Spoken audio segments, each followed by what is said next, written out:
ఏపీలో నకిలీ మద్యం దందాను ప్రభుత్వం వ్యవస్థీకృతంగా నిర్వహించిందన్నారు వైఎస్ఆర్సీపీ అధికార ప్రతినిధి శ్యామల. బెల్ట్ షాపులు, వైన్ షాపుల ద్వారా మద్యాన్ని ఏరులై పారించిందన్నారు. నకిలీ మద్యంతో ప్రజల ప్రాణాలతో కూటమి ప్రభుత్వం చెలగాటం ఆడిందని తెలిపారు. ఓవైపు వైద్య రంగాన్ని నిర్వీర్యం చేస్తూ మరోవైపు నకిలీ మద్యాన్ని ప్రజలకు అందుబాటులో ఉంచారని మండిపడ్డారు. జగన్ గారి హయాంలో గ్రామ సచివాలయాలు, ఆర్బీకే సెంటర్లు, విలేజ్ హెల్త్ క్లినిక్లు, ఫ్యామిలీ డాక్టర్లు అంటూ ఊరూరా మంచి చేసుకుంటూ పోతే వాటన్నిటిని నిర్వీర్యం చేస్తూ వీళ్ళు ఊరూరా చేసింది ఏంటయ్యా అంటే మద్యం షాపులు, బెల్ట్ షాపులు, కల్తీ లిక్కర్లు, తద్వారా పోతున్న ప్రజల ప్రాణాలు. ఈ అర్థాలన్నీ కూడా ఇప్పుడిప్పుడే రాష్ట్ర ప్రజలందరికీ కూడా కళ్ళకు కట్టినట్టుగా అర్థమవుతున్నాయి. అంటే ఈ మద్యం మాఫియాతో ఒక అనాగరిక అరాచక పాలన కొనసాగుతోంది ఈ రోజున ఆంధ్ర రాష్ట్రంలో. మీరు ఎనీ టైం మీరు వెళ్ళండి, మీకు మద్యం దొరుకుతుంది. ఒక ఆప్షన్ కూడా కాదు, 100 ఆప్షన్లు ఉంటాయి మీకు. చక్కగా మీరు చూస్ చేసుకోవచ్చు. మీరు ఆ మద్యాన్ని తాగొచ్చు, ఆ కల్తీ మద్యాన్ని.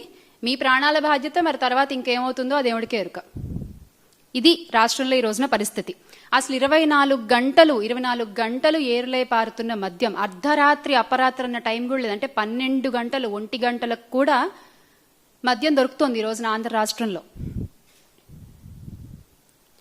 అసలు ఈ టైంకి, ఈ అర్ధరాత్రి టైంకి కూడా మద్యం ఎందుకు దొరుకుతోంది అంటే, ఒకవైపు బెల్ట్ షాపులు, మరొక వైపు కల్తీ మద్యం, రెండింటినీ చక్కగా బ్యాలెన్స్ చేసుకుంటూ పర్ఫెక్ట్ బిజినెస్ నడిపిస్తుంది ఈ కూటమి ప్రభుత్వం.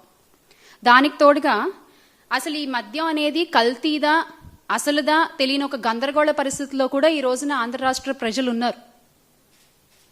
బాటిల్ కొనుక్కుంటారు, ఆ మద్యం బాటిల్ పైన స్టిక్కర్ చూసి కొనుక్కుంటారు. అది నకిలీదా అసలుదా కూడా తెలియని పరిస్థితిలో ఈ రోజున రాష్ట్ర ప్రజలు ఉన్నారు.